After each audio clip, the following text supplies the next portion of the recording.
আজ আমি কথা বলবো এমন এক ভয়ঙ্কর আগুন নিয়ে, যে আগুনে পড়ে যাচ্ছে লক্ষ লক্ষ তরুণ তরুণীর স্বপ্ন, তাদের আশা, তাদের মা বাবার চোখের ঘুম।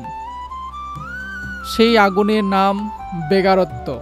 আপনি জানেন সবথেকে যন্ত্রণা কাকে বলে? যখন আপনার কাছে ডিগ্রি আছে, আপনার কাছে মেধা আছে, আপনার কাছে বুদ্ধি আছে, কিন্তু আপনার কাছে কাজ নেই। যখন আপনার বয়স পর্যাপ্ত সীমানায় পৌঁছে গেছে, যখন আপনার কথা ছিল পরিবারকে সাপোর্ট করা, সেই বয়সে এসে আপনার বৃদ্ধ বাবা মা আপনার ভরণ পোষণ করছে। এর থেকে যন্ত্রণার আর কি হতে পারে? তাই বেকারত্ব একটা নীরব মহামারী, যা মেরে ফেলছে তরুণ তরুণীর স্বপ্ন, তাদের আত্মবিশ্বাস, তাদের সম্মানবোধকে। কিন্তু প্রশ্ন হলো, দোষটা কার? সমাজের, না শিক্ষা ব্যবস্থার, না নিজের? কিন্তু আমি বলবো দোষটা সমাজেরও, আবার শিক্ষা ব্যবস্থারও, আবার নিজেরও। সমাজ ছোটবেলা থেকে আমাদেরকে শেখায় তোকে সরকারি চাকরি করতে হবে, তোর জীবনের একমাত্র স্বপ্ন হলো সরকারি চাকরি করা। আমাদের শিক্ষা ব্যবস্থা আমাদেরকে মুখস্থ করতে শেখায়, আমাদেরকে কোনো দিনও শেখায় না জীবন যুদ্ধে কিভাবে বাঁচতে হবে। আর আমাদের দোষ, আমরা নিজেদেরকে কোনোদিনও বিশ্বাসই করিনি। শুধু এটুকুই বিশ্বাস করেছি, না আমাকে সরকারি চাকরি করতে হবে। আমরা কোনোদিনও বিশ্বাস করিনি যে আমি বিনা সরকারি চাকরি করেও নিজের জন্য একটা ভালো চাকরির জোগাড় করতে পারি, নিজেই নিজেকে চাকরি দিতে পারি।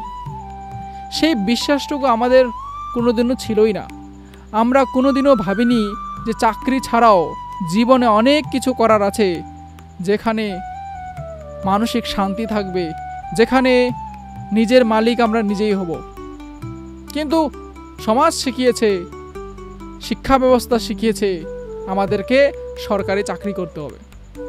সেজন্যই আমরা দেখছি কেউ পরীক্ষার ফর্ম ভরছে, কেউ চাকরির পরীক্ষার প্রতিযোগিতায় হোঁচট খাচ্ছে, কেউ আবার নিজের স্বপ্নকে মেরে ফেলছে বাস্তবতার চাপে। বর্তমান সমাজে লোক মনে করছে শিক্ষিত হওয়া যেন এক অভিশাপের মতো, কারণ তাদের কাছে সরকারি চাকরি নেই, সেই জন্য তারা সমাজের নজরে অযোগ্য। শিক্ষিত হওয়া মানে কি সরকারি চাকরি করা? সরকারি চাকরি কি একমাত্র যোগ্যতার প্রমাণ? সেজন্যই আমাদের বাস্তবিকটা বুঝতে হবে। বেকারত্ব এটা একটা আর্থিক সমস্যা নয়, এটা একটা মানসিক সমস্যা।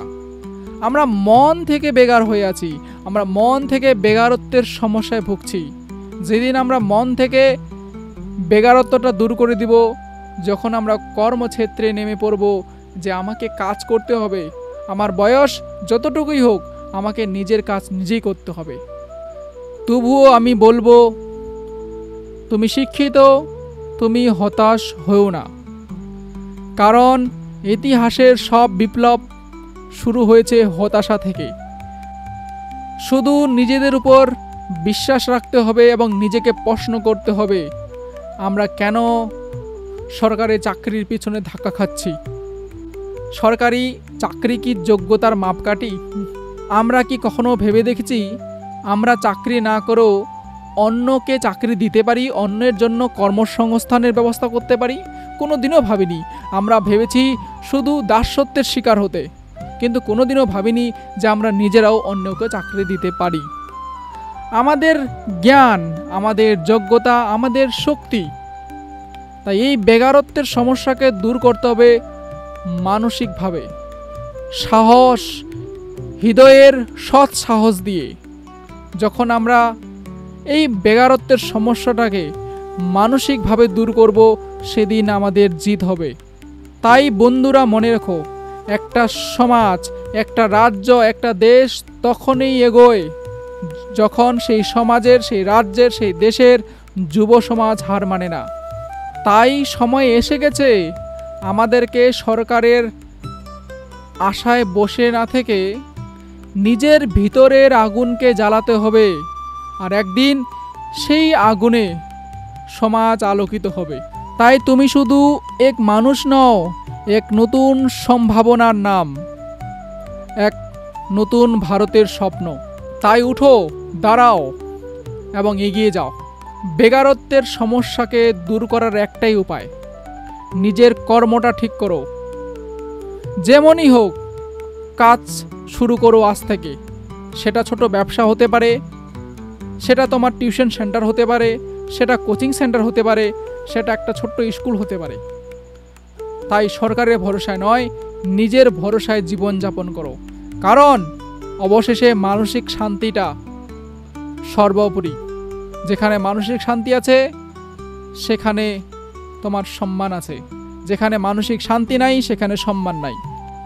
তাই এই বেকারত্বের সমস্যা মানসিক, শারীরিক নয়। যখন মানসিকভাবে আমরা এই সমস্যাটাকে দূর করব, অটোমেটিক্যালি আমরা বেকারত্বের সমস্যা থেকে বের হয়ে আসব। আশা করি বুঝে গেছেন। ধন্যবাদ সবাইকে।